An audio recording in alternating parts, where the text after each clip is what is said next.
Hi, welcome to Project PigMi. On the last episode, we worked on putting the subframe into the Mini. This included building supports for the subframe, installing the supports into the shell, then mounting the subframe onto the shell.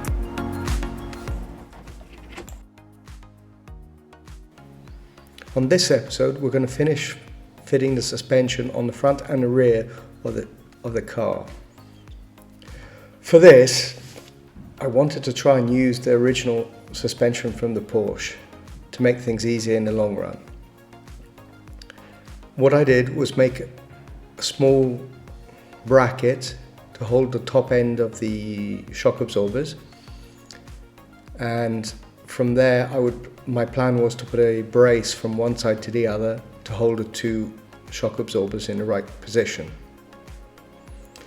For this, I had to trim a bit of the reinforcements of the shell for the old subframe to allow enough space for the front suspension.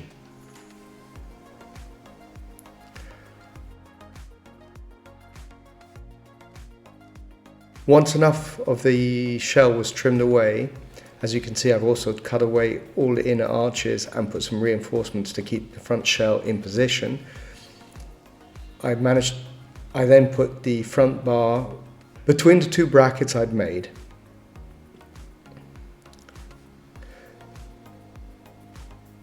The two brackets had been measured before, and the piece of tube between them also was measured so as to be exactly the same distance between the two turrets as on the Boxster shell. This meant that I could just weld them together as long as they were at 90 degrees and parallel to each other. And basically then all that needed to be done was align the tube and center it on the chassis. As you'll see later on, I've put some masking tape with a slight gap between the two pieces of masking tape. And on my left here, you can see a laser which is aligned with the rear subframe of the engine. Once everything is lined up, I then was able to weld it onto the shell.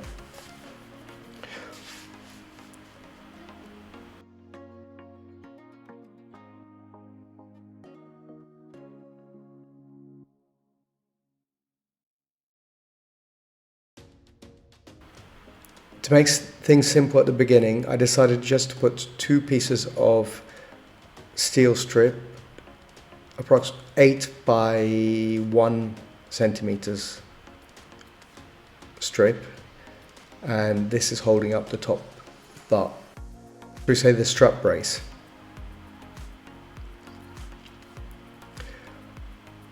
After I'd done this strut brace between the two towers, I then made a tube going back down to the front of the subframe mounts, the ones you saw in the previous episode.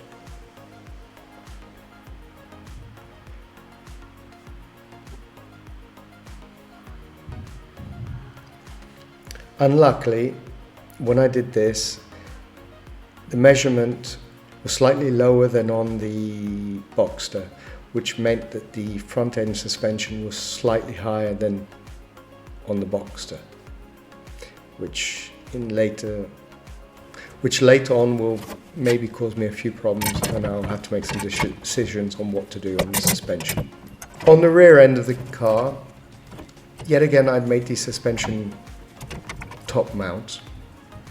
These were made out of sheet steel cut on by laser cutting and welded together. Unluckily, I had filmed making these brackets, but the old GoPro I was using corrupted the memory card and I lost all the video. But yet again, as they were all measured, I knew exactly what distance I needed to make the tube between the two and all I needed to do was afterwards weld the tube between these two brackets, and then it was only a case of lining it up in the right position relative to the engine so as to be straight.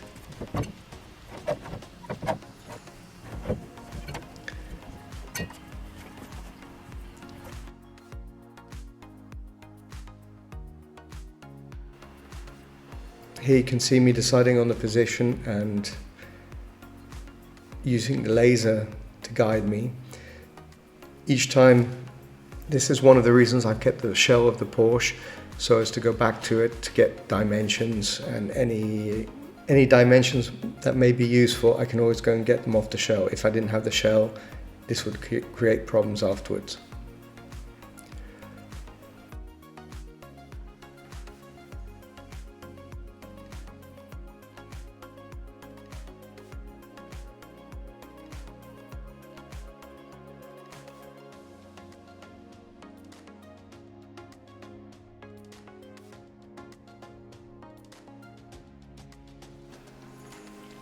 Here you can see I've made the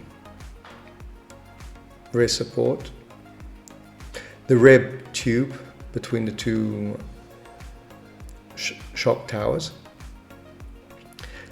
and now I'm going to align them in the correct position and then make supports going back to the roll cage.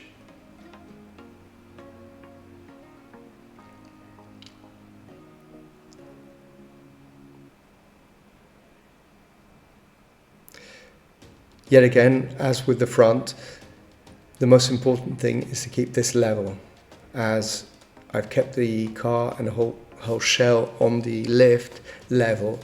This way, anytime I do any work on it, as long as the tube is level on the spirit level, we're good.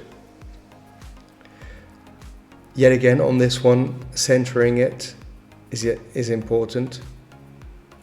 Here I'm making a support from the roll cage up to the shock tower. What you can't see here very well is I've put some steel tube, a square steel tube, holding it in position and centered. Unluckily, I didn't video this part when I put it in. Funnily enough, on this side, when you moved it from one side to the other, it lost its level, so that also gave me quite a hand on keeping it straight.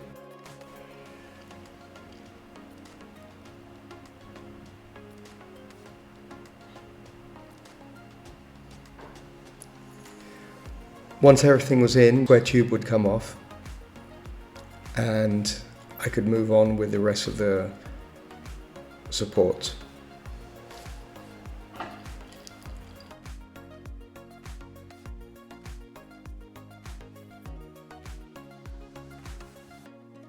At the moment, I haven't put any X braces in because I hadn't decided the position of them, and also until I had the engine in position, I wasn't certain that they would pass. I've got to consider I need to put an airbox in and other parts, but there is still a lot of space. Still debating whether or not to put the original dipstick and header tank. There's still a bit of space in the rear, but the problem would be that I'd have to have access from the rear window, not from the boot. So I'll have to decide whether or not I do that or not. After I'd done the top suspension mounts, I then just finished with the lower brackets holding the subframe in position to the shell. These are aluminium parts. I actually cut them down to length, as to be honest, they're absolutely a very simple extruded profile, and I will re-drill new holes on them and new mounting points on the shell for afterwards.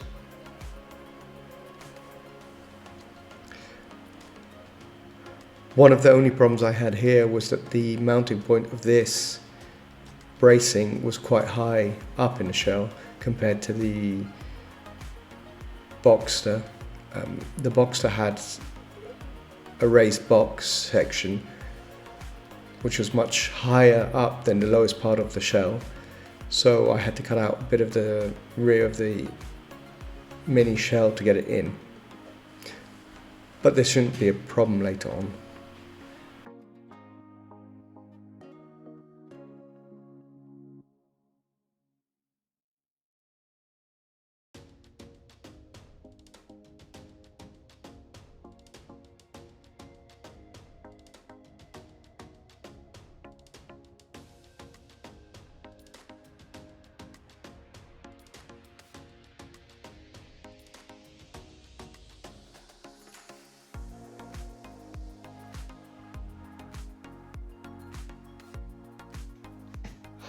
Wheels bolted on, first time.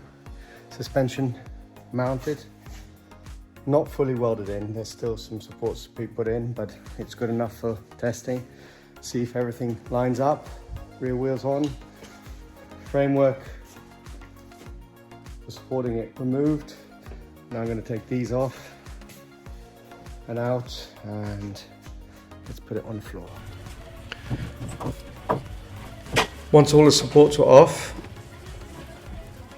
here is the moment I've been waiting for a long time. Taking it off the lift, taking the arms off, and to my surprise, it rolled really easily. Managed to push it forwards even though my two-post lift has a center section. I managed to push it over pretty easy, and as you can see, it just rolled pretty straight.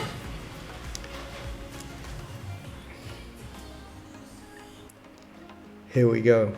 This is it.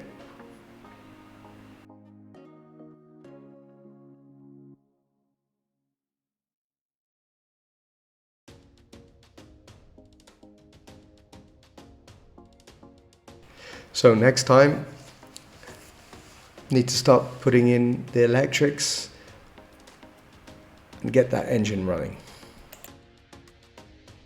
Thanks for watching. Hope to see you soon, and please subscribe.